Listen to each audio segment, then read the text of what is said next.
For the third year and counting, Richard Skipper has been celebrating the artists you love. Richard Skipper is all about celebrating life, art, and his guest body of work. Please join us while he showcases these diverse and talented individuals. Here's Richard Skipper. Happy Saturday, everyone, and welcome to the latest edition of Richard Skipper Celebrates. Who or what are you celebrating today? Well, those of you who follow my show, you know that all this month I am celebrating National Book Blitz Month. Now, Book Blitz Month was set up because it was an encouragement to get people to go back to reading books. And I am a huge fan of books. Amazon loves me because books are arriving at my front door each and every day. And all this month, I have been celebrating some of the greatest authors that are out there. And I am so excited about today's show because I am bringing on a true Renaissance man of the theater. I know this because he says so in his bio. He says so himself.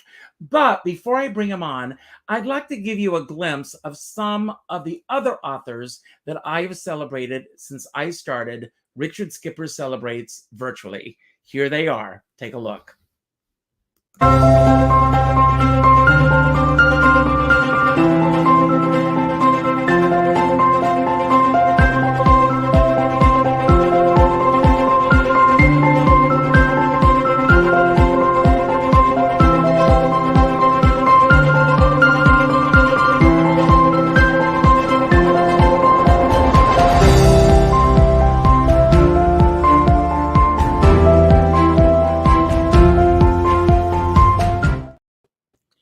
And here he is. And it is so great when two of my passions collide. And they are colliding today with books and 50 key stage musicals, which you have edited. First of all, Happy New Year. Happy New Year, Richard. Is this your third time on this show? Yes, this is my third time with you. I am very honored. Yes, but each time you've been here, you're here in a different capacity. And take another sip. Oh, yes. I want to make sure I can show everyone. I just got in from California yesterday, and this was waiting for me. Look at this. Isn't this wonderful? Yes, I love it. I love the fact that you have it. Thank you. And I'll drink to that as well. I'm drinking out of my Judy Garland mug. How's that for Saturday morning? Jealous. Yes, but each time that you've been here, you are here in a different capacity. You've been here to celebrate your podcast. You've been here to celebrate your theater company. And today you're here to celebrate your work as an editor with this book. But you've done so much in the theater. But who or what are you celebrating today? Oh, what a great question. What a great question. Who am I celebrating today? It's so funny. I woke up this morning and I thought of Rodgers and Hart for some reason. I had a craving to listen to Rodgers and Hart. So I put on my Capitol Sings Rodgers and Hart album, and I'm celebrating them. I'm celebrating their genius and their brilliance. Does that count? It absolutely counts. And Right. One of your Rodgers and Hart musicals, I think, are in the top 10, if I remember correctly, and that's Pal Joey. Pal Joey, absolutely.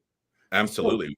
What was your criteria, for choosing what you consider the 50 key Broadway musicals? This was really tough. This was really tough because my first co-author on the book was Peter Felicio. So Peter, who's a genius, he and I sat down and we kept saying it's not, our favorites or audience favorites. So the criteria we finally came up with was, if it wasn't for this show, there wouldn't be shows B, C, D, and E. Mm-hmm.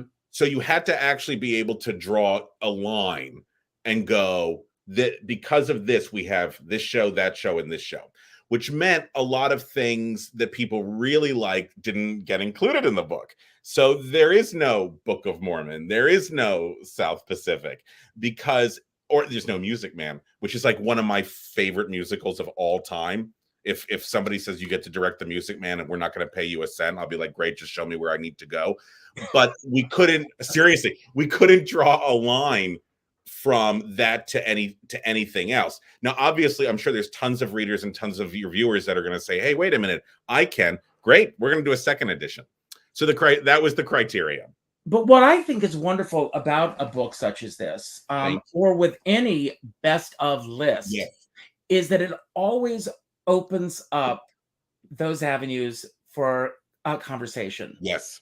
So it's great that rather than arguing, if they're wrong, let's discuss why these musicals made it to this list. Yes. And it also opens the door for sequels. Yes, it does. And we love sequels. Oh, I love a sequel. I love a second edition. So I want to go back a little bit. It's funny. I am, and I realize now, a lot older than you. Oh. And I say that I'm a lot older than you because I grew up in South Carolina. Mm-hmm. And from the moment that I knew what musical theater was, that was what I was gravitating towards. And I've talked about this before, and I'm going to go there again. I had a next door neighbor, Marion Cacharo. And Marion Cacharo, we lived in close proximity to Myrtle Beach, South Carolina. My friend Sherry Callahan, who's watching right now, lives in Myrtle Beach now. Oh. And Marion Cacharo would come down every summer. She would always arrive shortly after Memorial Day, and she would stay through the summer, through Labor Day. And she would always arrive, and I would sit literally on the back stoop of our house waiting for her to arrive, because she would always show up with the latest cast albums. And I will never forget her showing up with a chorus line. And when she showed up with a chorus line, she got out of the car. She said, Ricky, have you heard this great musical? You have to come over tonight and you have to listen to this with me. So, of course, I go over that night. We are playing Yahtzee. We are listening to a chorus line.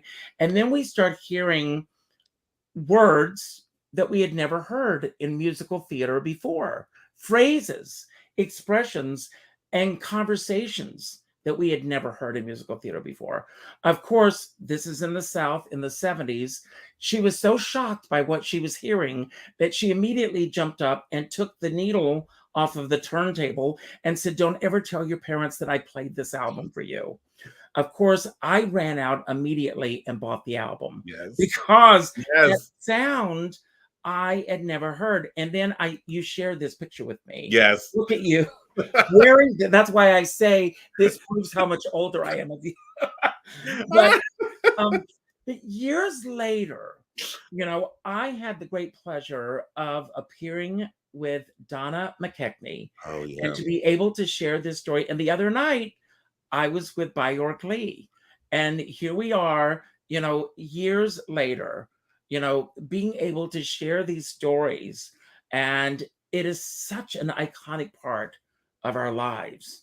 When you're sitting with someone like Donna or Byork, do you still pinch yourself and go, oh boy, if that kid from South Carolina could see? Well, I'll tell you something. And I'm glad that you asked that question. Carol Channing used to say, when people would say, how did you ever get started in show business? Carol's response, her stock response was, I am so glad you asked that question because I so do love my answer. But on New Year's Eve day, Turner Classic Movies did a tribute to all of the That's Entertainment movies. Yeah. And I was watching That's Entertainment. 1974, that movie comes to my hometown. I had, and a lot of those movies, for those like Charles Kirsch, let's give a shout out to this kid. Oh, Charles. Yes, Charles is watching. Charles Kirsch wasn't even a seed in the mind of anyone at that point. No. But a brilliant, brilliant, brilliant mind who makes you and I work harder at what we do. Yes. So Charles, we love Charles. Yes. 1974, we didn't have VCRs. We didn't have TCM. We didn't have any of these platforms that gave us a chance to watch these types of movies. So in 1974, when I went to the Holiday movie theater in my hometown to watch this movie, I was the only one sitting in my movie theater watching that movie. Really? And I sat there at 13 years of age with tears streaming down my face. I don't know what it was, but watching those images on screen, it just pulled me in. And as I was watching this movie on New Year's Day of this year, it dawned on me on how many of those people in that film, and of course in all those films, became friends of mine. And that blows my mind. 1981, and I know it's dropping names, and but 1981, going to see 42nd Street on Broadway, and Leroy Reams and Carol Cook and Tammy Grimes all became very good friends of mine. That I pinch myself, and I do not take it for granted. Yeah. It's beautiful. It's beautiful when that happens. And I'm so happy you got to meet so many of your heroes. And I don't know about you, but that never goes away for me. Because like you, I still count Leroy as a wonderful friend of mine. But I've known him since he was, I looked up to him going, oh my God, that's Billy Lawler. Yes. And so no matter how many times he'll call or email, there's still the little boy in me goes, oh my God, Leroy Reeves is calling me. And as we celebrate National Book Blitz Month, that is the man who needs to write his book. Yes. I hope I'm not telling tales out of school, but not that Leroy ever would. No, it's just, it's between you and me, Richard, of course. Yes, of course, nobody's watching. I have read the first draft. Have you really? I have, and it's fabulous. So I'm so Is there a chapter on me? I hope not. No, not that I I didn't read that. Maybe that one was on paper or something. I don't know. But no, it's really good. It's really good. So I'm hoping he'll continue on with it. So but just know that maybe our wish will be granted.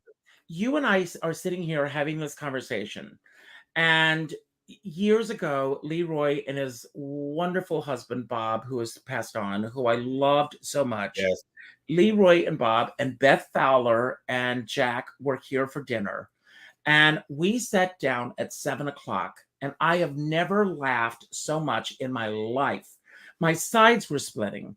And we sat down, and at 1:00 in the morning, Bob said, I've got to go home. Yeah. Because these stories are just so amazing.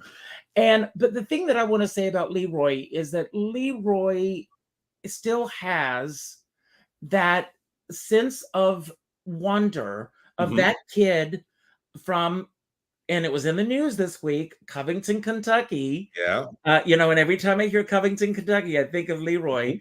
But that kid, wanting to be in show business. And I also want to shout out, today is the birthday of our beloved Harvey Evans. So, yes, yeah. Happy birthday. Yeah. So I know he's watching down on us. Yes. We all love that man. And again, Harvey Evans never lost that sense of wonderment. Do you find that the people that are the most successful in this business never lose that? Because I don't know about you, but I had very few interactions with Mr. Sondheim.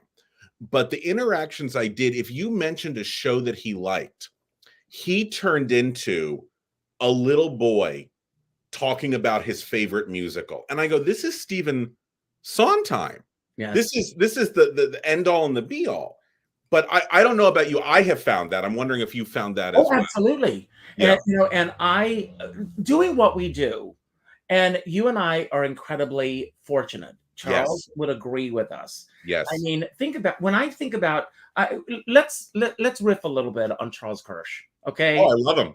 Backstage Babble. Anyone out there who's watching this show who doesn't watch or listen to Backstage Babble, and by the way, Charles is going to be joining me, I think, on the 23rd we're now hooking up once a month to do a combination show. We're going to be talking about some of our favorite theater books. Maybe you'll come back, Rob, and sit with us. So I'm putting it out there now. But when I was growing up in South Carolina, I had a great mentor, Florence Epps. I've talked about her before, and she instilled in me a sense of every time I stepped on stage, and I think about this every time I step in front of the camera, that I'm carrying this mantle of everyone that went before me. And that I think it's very important that we honor and remember them. Yeah. Every year at this time, unfortunately, TCM does their in memoriam. All the theater lists do their in memoriam. And Playbill just did theirs. And my dear friend Joel Vig, who, if you know Joel, incredible actor himself, he pointed out that Joan Copeland was missing from the list. Yeah, and Joan Copeland we lost last January, I think it was. Yeah. And so he's contacted Playbill. Hopefully they will rectify that issue. Yeah. But these people who made such contributions to the theater, and again, if I'm mentioning a name that you don't know who they are, write the name down, Google them, look them up, because they all paved the way for what we all do. But I mention Charles and this in the same breath because as I was growing up in South Carolina, never thinking, what Charles has the ability to do at this point is to share these stories with these iconic people who are such a part of our lives. Yes. And you mentioned Stephen Sondheim. Let's talk about one of the oracles, if not the oracle of the musical theater. I never, ever, ever met him. Our paths never even crossed. We never even appeared in the same room at the same time. I was never in the room where it happened with him. So, and that's a regret of mine. Sure. Because I have had the opportunity, not only with the interviews that I've done, but to be able to sit down and tell some of these people the impact that they've made on my life. And I'm sure that that's been, one of the great honors that you've had as well. Oh, God. Yeah. The fact that I get to sit down and talk to my heroes, because, like you were saying, when I was growing up in Los Angeles, and there was no YouTube, there was no internet. You had to read the back of Theater Week magazine or Show Music to see who might be willing to trade bootlegs so you could see what was going on Broadway. Whether you like bootlegs or not, we can have that other discussion later, but that's at least where I got my education from. But you would, or somebody would send you their old playbill collection. I learned more about theater from a gentleman whose name I'd like to mention. His name was Robert Bonato. And I'm wondering if Robert is still around. Robert sold playbills, and he used to advertise in the back of Theater Week magazine. Oh. And I remember I sent away for some playbills, and he's like, I can also. It was all letter correspondence, by the way. This was not email. It was all letter correspondence. And he said, I can sell you this if you're interested. And I think I was 11 or 12, and I said to him, I would love to buy it in a month when my allowance makes up for that amount. And so Robert wrote back and said, how old are you? And I said, well, I'm 11, 12. He said, listen, he's like, just send me your address. And for every week, for maybe about 2 years, another stack of free playbills would come. And I amassed, because of him, maybe 1,300 playbills. And for me as a theater kid that had no connection to New York at that time, you'd sit there and you'd memorize the names and you'd look over the song list and all that stuff. And that to me was my education. So but it means a lot now that when I get to actually sit down and I've looked at these names and say, oh my gosh, I know everything about your career, but I shouldn't come off like a stalker. So I have to, I know the feeling. Yes. I have to play it cool. Or like you'll be interviewing someone and they'll be like, well, you know, I replaced in 1984. And you're like, no, you didn't. You replaced in January of 83, but okay. You know, but I always tell people, and I don't know if you did this as well, and now it's so easy with social media. Write an email, send a message to them on social media, and just say how much you appreciate what they've done for you and how they've inspired you. I think that's so important. Yeah, I'll tell you a funny story. Then I want to go back to something you Yeah. just said. But I went to see, years ago, Bill Irwin and Kathleen Turner, and Who's Afraid of Wow. Virginia Woolf. The next day, I live in Rockland County, and Bill Irwin lived here in Nyack. And I get on the bus to go into the city, and who's on the bus but Bill Irwin? And I had seen him the night before. And as I got on the bus, I said, I don't want to bother you, but I just want to tell you I saw the show last night and how brilliant you are on the show. And he said, bother me, sit down next to me. Yes. And we rode into the city together, and we stayed in touch, so it was— I love that. Just really wonderful. But you mentioned, the magazines and everything long before that. My parents used to drop me off. I mean, there was a time, again, we're taking people back for a moment. There was a time where we didn't have social media and everything. When my parents paid their bills, if they didn't send them through the mail, they would go to the post office. I mean, they would go to the dry cleaners and all these places on Saturday mornings. But they would always drop me off at the Conway Library in my hometown. And my first place to go was to get the preceding Sunday's New York Times and to go to the arts and leisure section. And the first thing, what do you think was the first thing that I looked for? Oh, okay. Now, wait a minute. You could be one of the grossest kids. You could be one of the what's coming up kids. You could, I'm curious, what were you? What did you go to? Let's see if anyone can guess. Yeah. The first thing that I looked for in the Sunday New York Times. Okay. So someone's going to come up with it. I'm curious to see what the guesses are. And the person who comes up with it is going to get a free copy of this book. Oh my gosh. Amazing. Yes. I'm curious. I was always the what's coming up. That was the one for me on the Rialto. I think it's what it was called. And if the New York Times now. Joel Rothman won. Joel. Hey, Joel. I know Joel and Jerry. Joel, send me Richard at richardskipper.com and you will get an autographed copy of this book. Rob is going to autograph it for you. Yeah. Now, wait, what is it? Because I can't see the message. Hirschfeld. I would I would look at the Hirschfeld and I would count the Ninas. Yes. Thank you, Joel. You got it. Yes, Joel. The first thing that I would look for, and I would count the Ninas. And when I don't even know how I discovered the Ninas, but it was something that was there. And when I discovered that, I would go in and that was the first thing that I would do. Now, you came from LA. Mm-hmm. What year did you arrive in New York? So it's an interesting trajectory. I was born in Brooklyn. And so from a very early age, my parents were very supportive of the arts. So I really do not think there was a weekend that went by where I was not taken to a Broadway show. So let's go back then. What was the first Broadway show that you saw that you remember? Taj Full with Peter Marshall and Keen Curtis. Wow. And I got to interview Peter Marshall. And I said to him, you were the first actor I ever saw in my life. And you're the reason why I got into this business. And he said, I am so sorry. But it was Peter Marshall, Keen Curtis, Lakajo Fo. That was the first. And if I was really good, my parents would buy me a poster. So by the time I was, 6 or 7, I had tons of show posters around. Rob, I want to tell you those photos because those are something. What are your parents' names? Howard and Nancy. Howard and Nancy, God bless you. God bless you. God bless you. God bless you. Charles, his parents, and and another thing, Charles's mom and I share a birthday.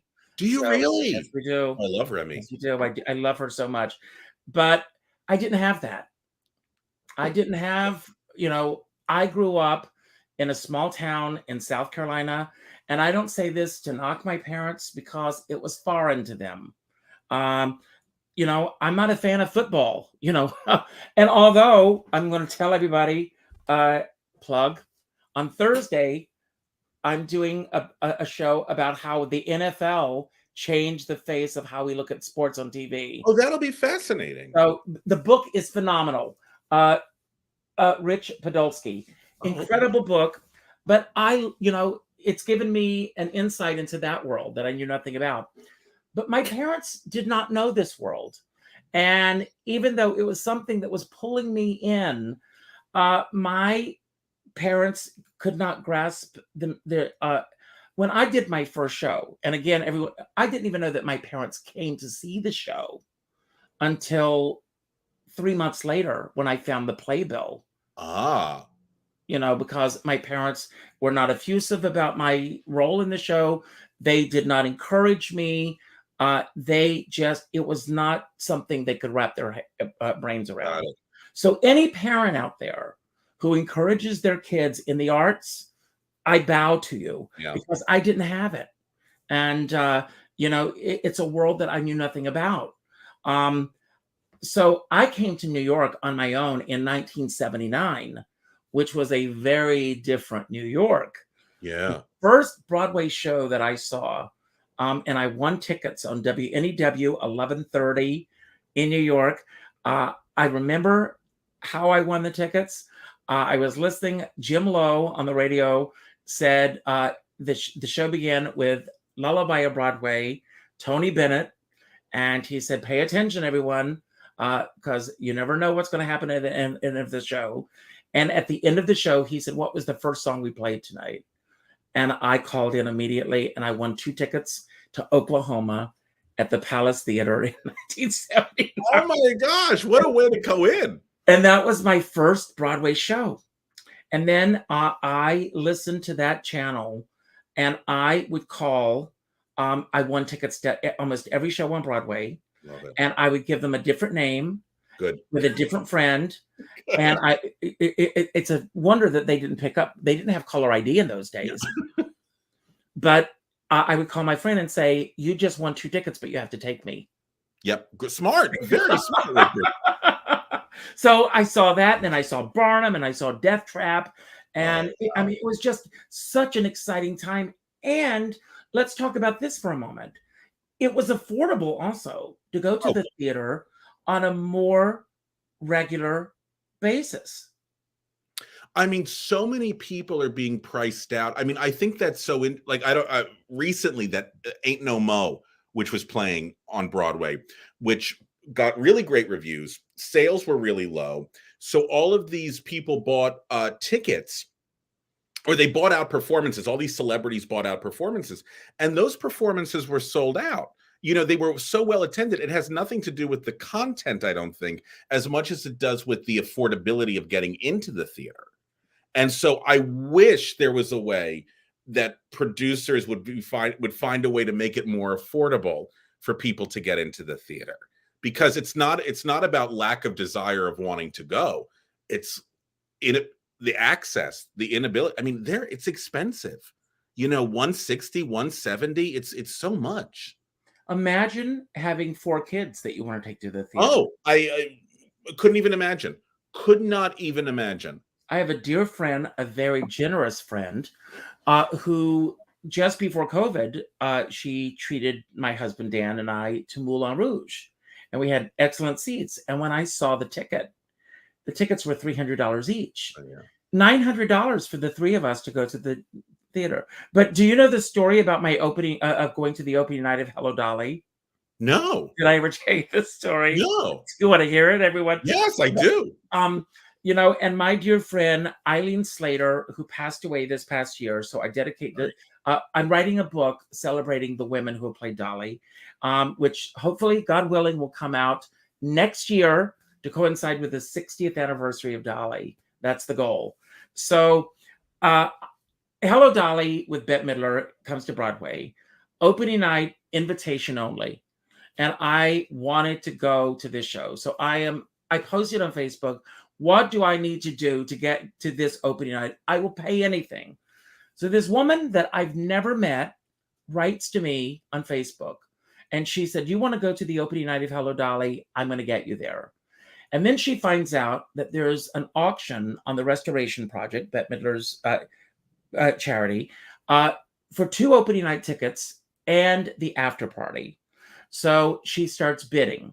In the meantime, totally unrelated story, I win a contest and I go to the West Coast to present Jezebel as part of the Turner Classic Movie Film Festival. Oh my God. So I am on the red carpet with Lee Grant, Sidney Poitier, and my phone is going bzzz, bzzz, bzzz. And I keep checking my phone because this auction is going on. And the price keeps going up, 1,000, 2,000, 5,000. And I go, stop, please stop, please stop. The price keeps going up. It keeps going up. It keeps going up. She wins $11,400. She takes me to the opening night of Hello Dolly. After she wins the tickets, a friend of mine writes to me and said, I'm so sorry. I tried to win your tickets, but somebody was bidding against me. Talk about 2 people who were insistent on me going to the opening night. So she, God bless her, had rheumatoid arthritis in both knees. So so when we arrived, I said, let's go up to the second floor at Sardi's, have a drink before the show. We get off the elevator. Who is the first person that we see? Scott Rudin. And Scott Rudin goes, Richard Skipper, I'm so glad you're here. And I wanted to say to him, you schmuck, you could have invited me and cut all of this out. Yes. We made you jump through hoops for this. I know. But I was there. I could have reached up and grabbed Bette Midler's ankles. I was in the front row. So I also love that people love you so much. You had 2 separate people working on this for you, willing to spend all this money for you. It was just amazing. That's a testament. Is a testament to you, and unfortunately, a testament to what the prices are. $11,000 on an auction for that. Well, that was an auction. It just kept going. Well, yeah, that's right. Yeah. Well, they were bidding against each other. Yeah. You mentioned something earlier.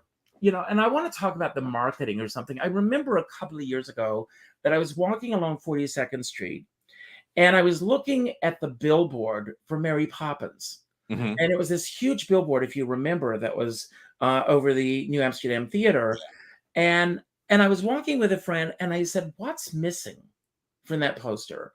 And it was the iconic image of Mary Poppins, the silhouette. Yeah. And my friend stares and stares and stares and says, I don't know what's missing from this. And I said, the name of the actress playing Mary Poppins. Yeah.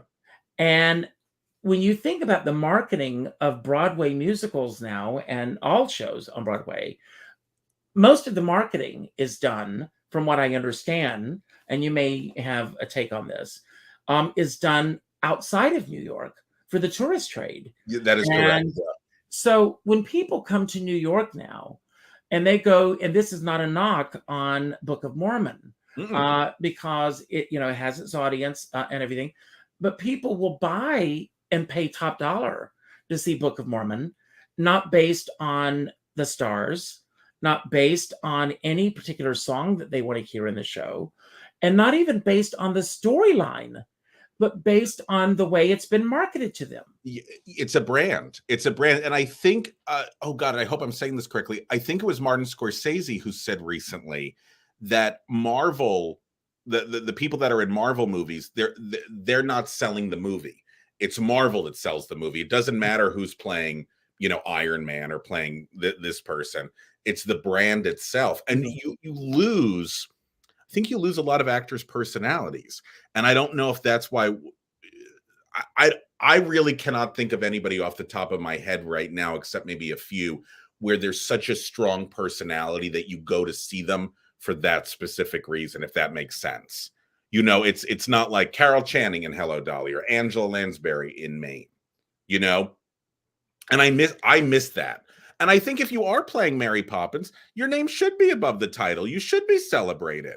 It doesn't matter if anyone knows who you are. You should be celebrated for that accomplishment. Well, let's talk about that for just a moment, since you bring up Hello Dolly, and Yes.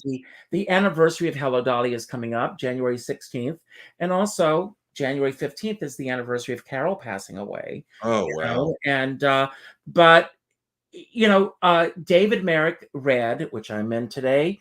It's mentioned in the book. David Merrick was such a genius when it came to the marketing of that musical, Yes. and in all honesty, I mean, Hello Dolly was a big hit due to what Carol Channing brought to the role. But when she left the show, it very easily, to do the national tour, it very easily could have closed Oh, right absolutely. after that. But it was his genius idea to bring a movie star into the role. And that was when Ginger Rogers came into the role. And it was all this, constant changing of these leading ladies. And quite frankly, when Bette Midler and then Donna Murphy and Bernadette Peters, and a lot of names were being bandied about Mhm. to play that role. Do you think that kind of iconic star status casting will ever happen again? Ooh, what a great question. Um, I don't think in an original musical. I don't think we'll see it again in an original musical. I think now you will have to do these star vehicles from the past. I also don't know how many celebrities are willing to work on something that's an untested entity. So I think for them to go, oh, Hello Dolly, that's brilliant. That works brilliantly. No matter what my performance is, the show is still brilliant. So you don't really get that on a new musical. So I think you might, maybe if they do Mame, maybe if there's a Guys and Dolls revival where they can keep My Fair Lady, maybe. I don't think I see it on a new show. I would be very surprised. Mhm. Yeah. Well, Mame is a very difficult show to cast. I Oh, mean, very difficult. the musical score we all know and love, Yeah. and I've seen various productions of Mame over the years. I've seen many actresses play the role, and it takes a very unique actress who can get the pathos, the comedy, and the musical chops, and wrap it all into a nice bundle. And there's a great YouTube clip of Pearl Bailey from the Tony Awards, and she gets a special Tony Award for coming in and doing this, and she deservedly so, because Yeah. the box office went through the roof when this production came in, and for the first time in theater history, with Betty Grable was in the show. It closed on Sunday. And when the curtain went up on Tuesday, it was an all African American company, Yeah. completely new company opening in that show. And nothing like that had ever happened in the history of Broadway. And by today's standards, there's some, and there maybe have been some at that time who considered it stunt casting, Mhm. but it worked. Yeah. And go ahead. I was going to say, you brought up a really interesting point, which I really had not even thought of until you mentioned it, which is I think with Hello Dolly, David Merrick really created the modern day playbook or guidebook for what marketing should be. The rotating stars, the diversity in the casting. And you know this better than I do, but I feel like at some point that the poster for Hello Dolly eventually just became the red background with the white lettering of the title. So that in a way is just as iconic as the Phantom Masks or the Book of Mormon's doorbell. So I feel you know what, if I write a second edition of this book, I think I will switch my Hello Dolly content, and I think I will make it about that. Maybe I'll have you write it for me, Richard, if you're interested. Oh, thank you. Thank Yeah, you. but I never thought It's about that interesting until that you this. say this, because the marketing team for the recent revival of Dolly picked up on that. Yeah. And interesting, um, with the even the television advertising, Bette Midler wasn't in the advertising for the TV commercials. And if you remember the commercials, it just mentioned Hello Dolly. And it was very simple. Yeah. There wasn't a lot that went into it.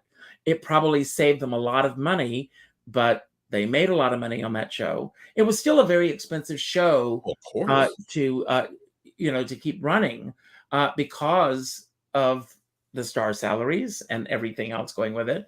And I think that if COVID had not come along, Carolee Carmello, who I will say I saw in Philadelphia.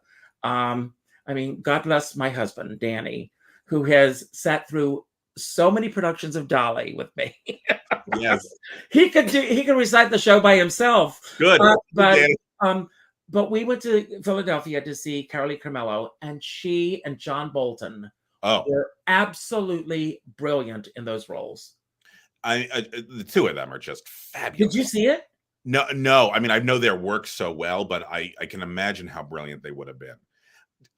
Have you ever played the game of where it's almost like fantasy, your fantasy baseball team, which is your fantasy Dolly, which is, I'm going to take Carol Channing to play Dolly here, but I'm going to take David Hyde Pierce to play Van de Gelder here. So you have the whole range of these actors. Do you have a dream cast, regardless of time, space? Actually, believe it or not, and many people may not know this, but there was talk many, many years ago with Jerry Herman involved of doing a country western version of Hello Dolly set in Nashville with Dolly Parton as Dolly.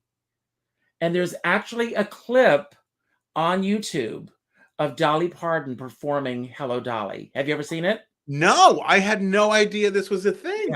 Yeah. She recorded some of the songs, which I've never, she sang Hello Dolly on one of her television specials. Okay. And on the flip side of that, Carol Channing recorded several country western albums. She recorded with Loretta Lynn, Guy Pearce. I've got a whole slew of country western. Idea. Yes. Yeah, but the fact that Dolly Parton, she would have been a great Dolly because she encompasses everything that Dolly is. Yes. I've seen so many people, play Dolly. I saw Leroy Reams play Dolly. Did you see it? No, I wish I did. We flew to Florida to see Leroy. I'll tell a story, and I hope that Leroy doesn't mind my telling this story.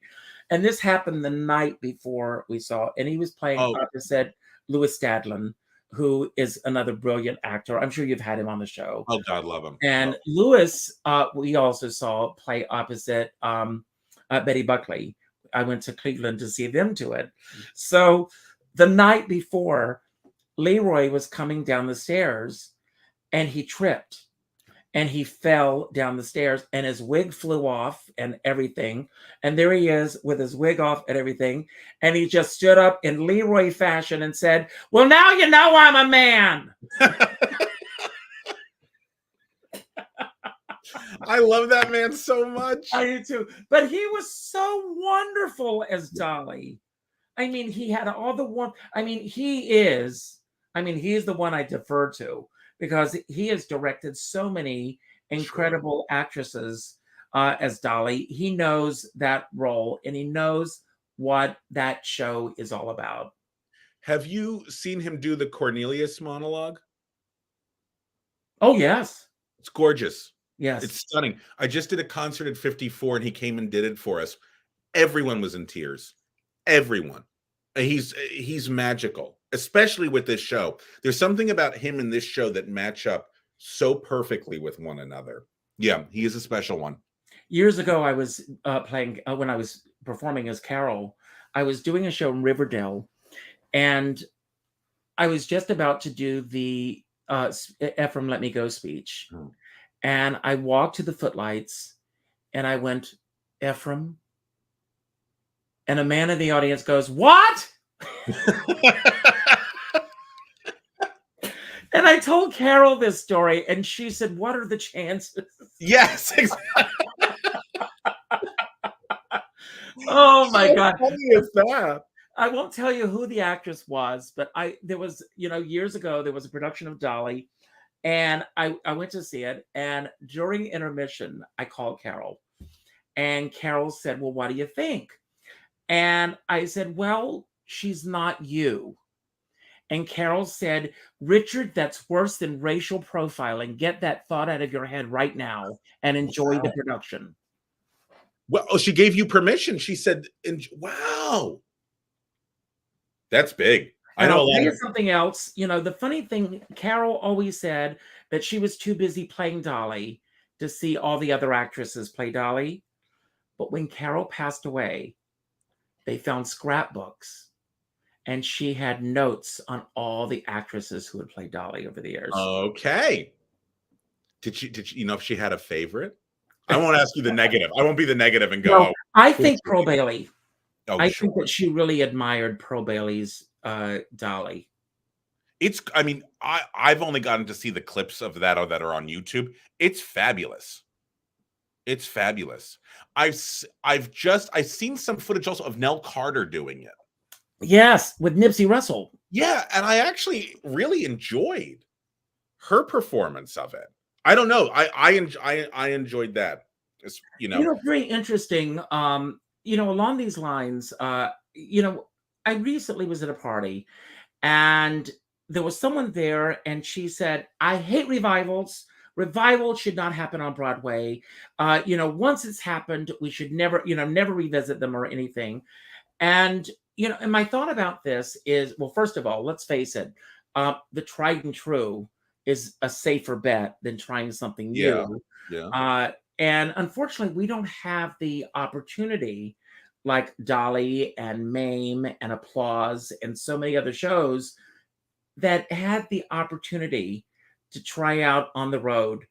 And, you know, you know, and with Carol, John Gielgud said to Carol, Hello Dolly was the American Hamlet. It should be done every 7 years for new generations to enjoy. Oh, And I of course, love Carol that. did. Every 7 years, she would come out and do it again. But one of the things that I want to talk to you about this, I was reading an article recently, and this is one of the things that really concerns me about social media and the scrutiny of where we are, especially with shows not having the luxury of being able to go on the road. Yeah. And that is, we don't have the opportunity to be and take this, you know, in the way that, and I mean this respectfully, to be bad. Yes. We don't have the opportunity to work out the kinks. Yes. Because there are people filming things. There are people that are secretly taping things. There are people that are rushing to put things out before they've had a chance to grow. Yes. Yeah. How do we get past that? Oh boy. That is a great question, and I don't know if we ever will. I don't want to sound pessimistic about it, but I mean, I've seen, you know, I've had situations where a friend will text me and say, "Oh, I'm at the reading of this new musical and listen to this song. It's so horrible," and they'll send you an audio clip, and you'll go, "What? First of all, don't do that. That's number one. But second of all, let them experiment. You have to let them experiment." And I think, unfortunately, we've probably lost a lot of good shows because they couldn't find their footing right at the beginning. And 30 years ago, they would have had time to do so. And we don't allow that anymore. And I don't know what that is. I really don't know what that is. And I don't know if it's going to change. It might even get worse. Well, let's talk about a show that's now, I think, has finally found its footing. And that's Merrily We Roll Along. Oh my Have gosh. Have you seen the new revival? Not this one. I saw her production of it in London, which I hear is the same staging concept, but I haven't seen these actors do it now. Why do you think that it is now resonating the way that it is? You haven't seen it, so, you know, but what are you hearing about it? That, you know, that it's now, because word is that it will transfer. Yes. Yes. I will be honest with you, and I'm curious if maybe somebody's listening can chime in. All I keep hearing is it works now, it works now, it works now. And I'll ask, well, why does it work now? Well, it just works now. And I've heard that from a lot of people. I haven't heard any, and those three performers, the three of them, are also brilliant. So I don't know if there's something that they're bringing to the table that we haven't seen before. I don't, if she's doing the same production she did 10 years ago in London, I don't think there's a lot of script or song changes to it. So all I know is it keeps work. That's all I keep hearing, is no one can be specific about it. Have you seen it? No, I haven't. Yeah. So I don't know. All I keep hearing, it works now. It works. Well, why does it work? It just works. I don't know if that's affection for Mr. Sondheim's passing. I don't know if it's the fact that it's the great Harry Potter doing an off-Broadway music. I'm not trying to be cynical or negative. I'm just curious to know a specific reason of why people think this works now.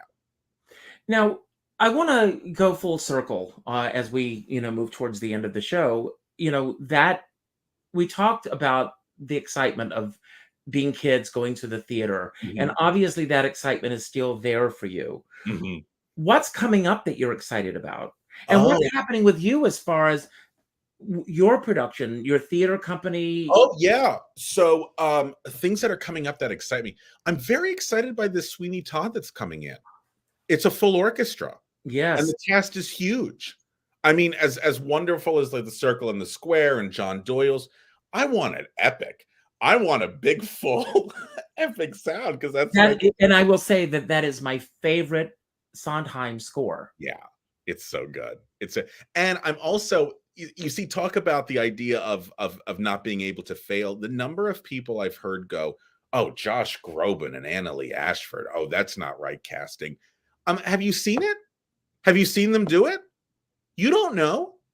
You don't know until they do it. They can both be brilliant. You don't know.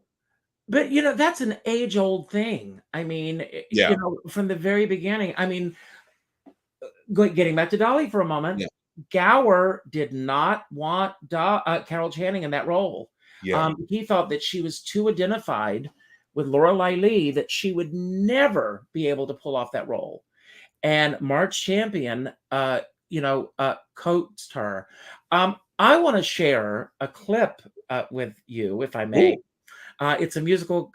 It's for my 50th birthday, and because I shared the photo of you, but I'm going to share with everyone a highlight of my life, dancing with one of my favorite musical comedy stars. So it's just for fun. Here it is.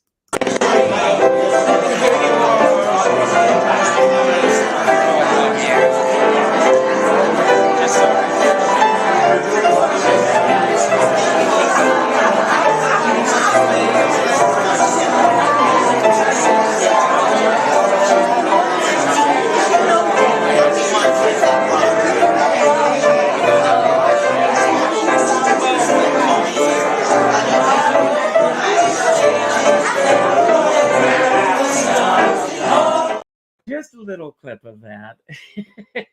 That's a memory. That was my 50th birthday. And, Danny and I, when Carol passed away a few years ago, we went out to Palm Springs for her memorial. And I went to see Marge, who at that time was 100 years old. And she was still sharp as a tack. Yeah. And at the time, this was previous administration. I'll just put it out there. Marge said, "Richard, I have to live long enough to see that man out of the White House." Unfortunately, she didn't, but but she was feisty and fun, and her stories. I mean, and Charles Kirsch, Rob, and those of us who do what we do, don't take it for granted, because we get a chance to preserve these stories. Yeah. And I mean, this book, with the work that you do, it's great. So what's coming up that you're directing? So we announced our third season at J2 Spotlight on January 10th. But if you're a past season subscriber, you've already received the email. So I can give you some really obvious hints. So I can't tell you the shows, but I can give you some. Oh, come on. It's just a select audience, and it's going to be announced this week anyway. Absolutely. So the first show will be a 1981 Lauren Bacall musical. If you can guess that, good for you. I wrote the book on how to be cool. Yep, that's show number 1. Has it been cast yet? No, not yet. We haven't done casting yet. Tess Harding. Yes, I'm excited. What do I win? What do I win? Yeah, you did so good. And show number 2 is interesting Show number 2 is going to be a musical from the 70s, written by Bob Merrill and Julie Stein. And another version of this show is currently playing in New York on Broadway. So it's the same source material. One just opened at the Schubert Theater, and then we'll open up in April. I think I know what it is. But I saw the first one that you mentioned. You know, I'm not going to give away the title. A lot of people know. But did What? Mm-mm-mm. What? Nothing. So I'm excited. I'm excited by your season. Great. As a matter of fact, I told you about the new show that I'm writing. And one of the Yes. songs that will be in one of your shows, I sang that I'm going to be singing in the show that I'm writing. Oh, I love that. I was doing my show at Helen's Supper Club. Do you remember Helen's? And I was No. doing my show. Well, it was at 8th Avenue and 18th Street, right next to the Okay. Joyce Theater. And Oh. I was, and it was my opening night. I'm getting ready to go out, and Leroy Reams is in the audience. Marge Champion is in the audience. Sandra Lee, Rex Reed. It's like it was a who's who of the theater. Critics are in the audience. My show opened with a 15-minute video montage before the show even began of Carol's life and career. Mm. And then I had a 5-piece band, 3 backup singers. It was a big production. I am waiting to come out. And I said to my assistant, I'm going to pass out. And she said, no, it's just opening night jitters. And I said, no, I'm going to pass out. And I go on stage. I'm singing my opening song. And I was having an out-of-body experience. I could feel this tingling going up my legs. But it was like the lyrics were coming out, but something else was going on. Yeah. So I'm doing my second song. The third song, which is from, I hit the final note. And I went mad, and I hit the floor. And the audience is screaming because they thought it was all part of the show. They are applauding, they're cheering. And then someone said, I think he's having a seizure. And so, because I wasn't moving. So someone said, I'm a nurse. They came running up on the stage, grabbed my pulse, and said, do you know your name? And I said, yes, I'm Carol Channing.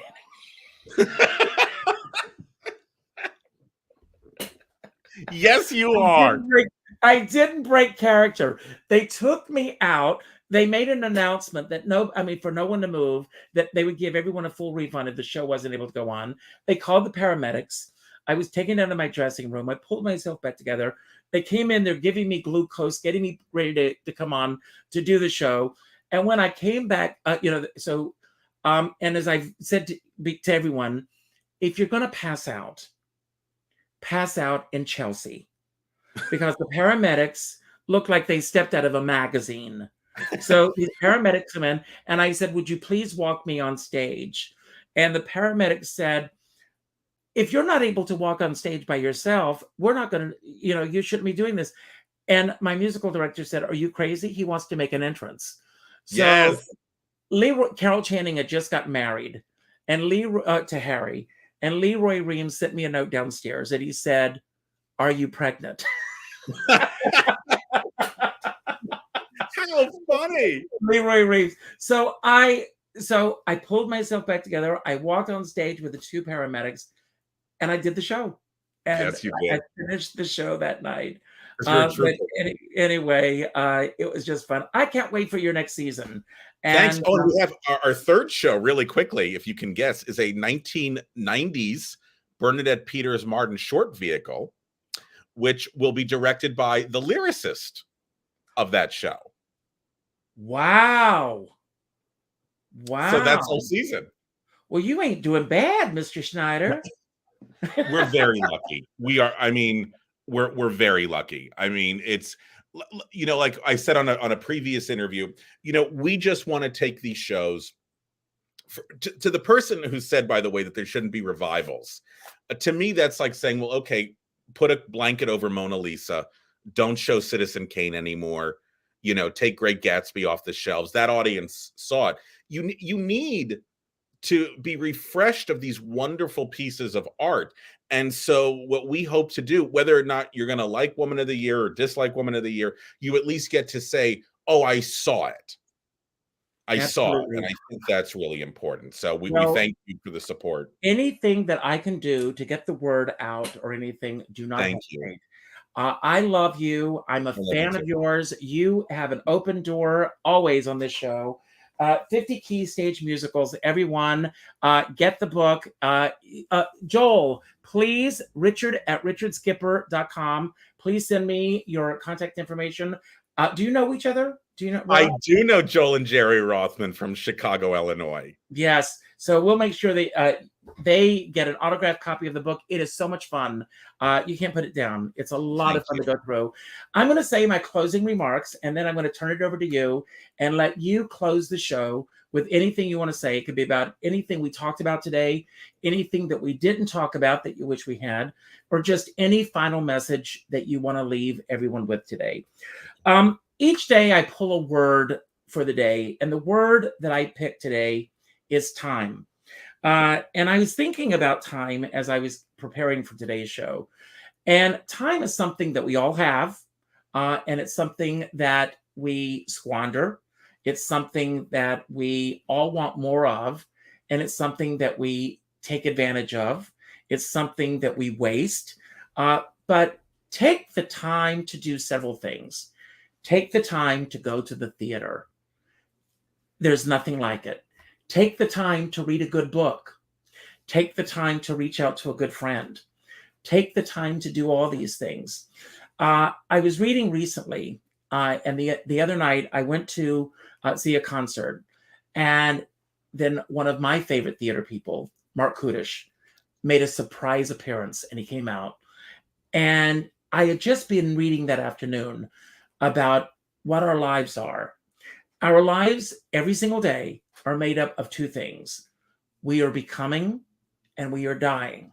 And I know that sounds morbid, but if you think about the choices that we make every single day, think about how we could wrap those things up if this was the last day, the last thing that you would leave everyone with, or the last actions that you would take. I think that if you have that thought in the back of your mind, perhaps it would change the way that you respond to certain things that come your way. If you're waiting in line, for example, and the line seems to be going on for a little too long, is it really worth it to get upset about it? On New Year's Day, every year, I go to Sylvia's. This year, because it was on a Sunday on New Year's Day, 2.5 hours to get seated. It was worth it. I met wonderful people while I was waiting. I went in, I sat, I was in no hurry. What was I going to be doing if I was sitting at home? Just watching television or sitting in front of the computer. Just take the time to enjoy these moment to moment to moment things. And think as you go through the day about time, these 50 key musicals. Make a list of your favorite musicals. Send them to Rob. Maybe they'll be part of his season next year. Yes. I'm excited about this season. I want to be there opening night. Yay! So make sure that I am there opening night. Come as my guest, please. Well, I'd love that. But, as I say, reach out to these people that matter to you. I end every show by telling everyone to go out and do something nice for somebody else without expecting anything in return. You don't have to win this book to get it. Go to Amazon.com or your favorite bookseller for yourself, and then someone send one to your favorite theater geek, friend, fan, and let them know what they mean to you. I end every show also with a quote that a dear friend of mine says, "We're all in this together, but we're not in the same boat." But as someone said to me, we're all in the same storm, but we're in different boats. Some are in yachts, some are in rowboats, some are in canoes, some are pushing tugboats right up the stream. I don't care what kind of boat you're in. Just make sure you have a skipper by your side. And remember, I wrote the book on that too. So Rob, It's all yours. Thank you. And I just adore you. I love you, Richard. Thank you. Richard's word for the day, which is time, I think is so wonderful. And I think what I'm going to do today, and hopefully you'll do the same thing as well, is take the time today to thank the person who introduced you to this wonderful world of the arts. Richard mentioned his friend who would come down with the cast albums. I mentioned my parents and Robert Bonato, but think back on who that person was and take the time to write them a note, an email if they've left this world. Just take a moment to think of them, and I'm sure they'll hear you wherever they are. But I would love for us to really embrace his idea of time and to take the time to thank the person who gave us the gift of the arts. Richard, thank you so much for everything that you do. I love you and adore you. You are the best in this business, and we are so lucky to have you. And thank you for the mug. I'm going to be using this a lot. Have a great day, everybody. Bye-bye.